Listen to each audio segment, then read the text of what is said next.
Global trade powers the modern world. We export food, fuel, and phones across oceans every day. But hiding among the shipping containers of wheat and oil are some very strange passengers. Today, we uncover 5 real things countries actually export, from glacier ice to frogs. Let's explore the weirdest corners of international commerce, backed by science, tradition, and a healthy dose of wait what? Let's explore 5 weird things that countries export. Number 1. Uganda. Live frogs. Uganda has a thriving and surprising export. Live frogs, mostly the African clawed frog, Xenopus laevis. These amphibians are shipped internationally for medical research, used in developmental biology, genetics, toxicology, and even endocrine studies thanks to their permeable skin. Pet markets. Sold as exotic aquarium pets, especially in Europe and Asia. Fine dining. Yes, frog legs still make it onto some upscale menus. Export value. In 2023, Uganda's live animal exports, including frogs, brought in around US $26.7 million. Why this frog? It's hardy, easy to breed, and thrives in captivity. In the mid-20th century, they were even used in pregnancy tests. Inject a female frog with a woman's urine. If the frog laid eggs, it meant the woman was pregnant. Lifespan. In the wild, 5 to 15 years. In captivity, up to 20, with some research specimens living 25 plus years.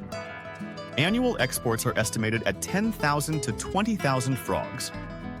And if frogs weren't quirky enough, Uganda has even experimented with selling canned mountain air to wellness tourists. From frogs in shipping crates to cash in the cloud, let's hop over to a nation that's exporting the internet itself. Number 2, Tuvalu. The .tv internet domain Tuvalu is a tiny Pacific island nation with fewer than 12,000 people, but it's cashing in on something entirely digital, the .tv domain name. In the late 1990s, the Internet Corporation for Assigned Names and Numbers, ITN, gave Tuvalu the .tv country code top-level domain, CCCTLD. And by sheer coincidence, those 2 letters are internet gold for streaming platforms, gaming and esports sites, creators branding themselves like TV channels.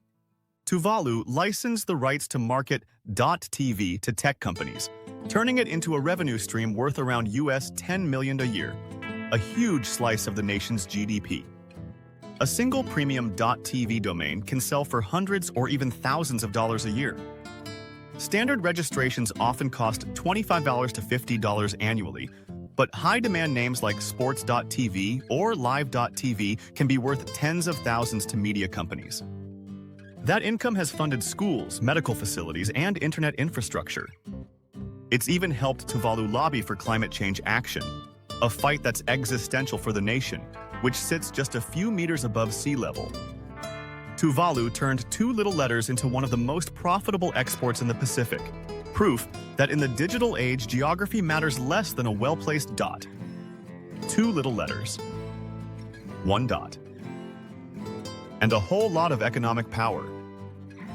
And speaking of ice-cold business models, our next stop is literally frozen in time. Number 3, Greenland. Glacier ice cubes. Yes, Greenland, 80% covered in ice, exports glacier ice. And it's not just cold, it's ancient. Harvested from naturally calved icebergs, the ice can be up to 100,000 years old, contains air bubbles from the Pleistocene, and is free of modern pollution. Cost check.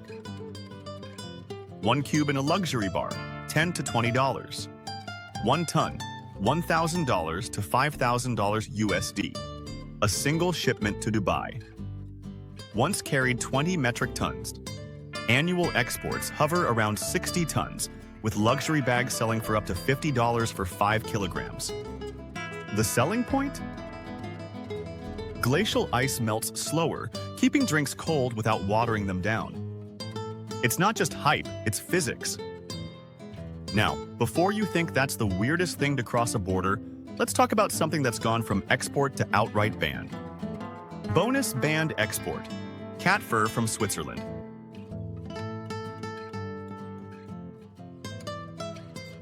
Once quietly traded for decades, cat fur was used for coats, gloves, blankets, and even home remedies for rheumatism.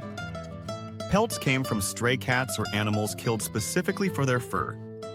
Products were often labeled vaguely, thermal fur or pels, and exported to neighboring countries. Animal rights campaigns in the 2000s exposed the trade, leading Switzerland to eventually banning it in 2008, aligning with EU-wide restrictions.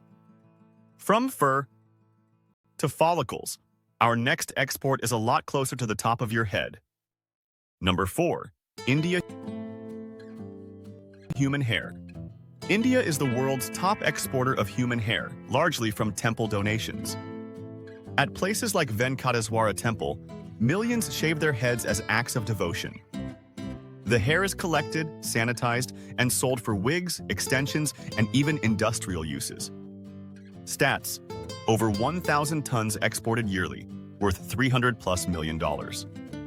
Indian Remi hair is prized for intact cuticles, making it more durable and natural looking. Ethics? While some criticize selling sacred offerings, supporters note the revenue funds temple upkeep and community projects. And finally, let's slide into something even smoother and a little slimier. Number 5. France. Snail slime. Forget champagne. France exports snail slime by the ton for high-end cosmetics. Known as mucin, it's packed with allantoin, glycolic acid, collagen, elastin, and antimicrobial peptides. Studies show it can boost skin hydration and regeneration. Uses: moisturizers, anti-aging creams, acne treatments. Exports 100+ tons annually. Market size: $500+ million globally. Modern harvesting is humane. Snails are placed in spa-like environments where they secrete slime on mesh or glass, which is then filtered and processed. One snail produces about 0.3 to 0.5 grams per session. From glacier cubes to gastropod goo to sacred hair extensions, the world exports more than just goods. It exports stories. What's weird in one culture might be luxury in another. If this made you raise an eyebrow or two, hit like. Subscribe for more strange, smart, and surprising facts. And tell us, what's the weirdest thing your country exports? Smarter you. 5 facts at a time.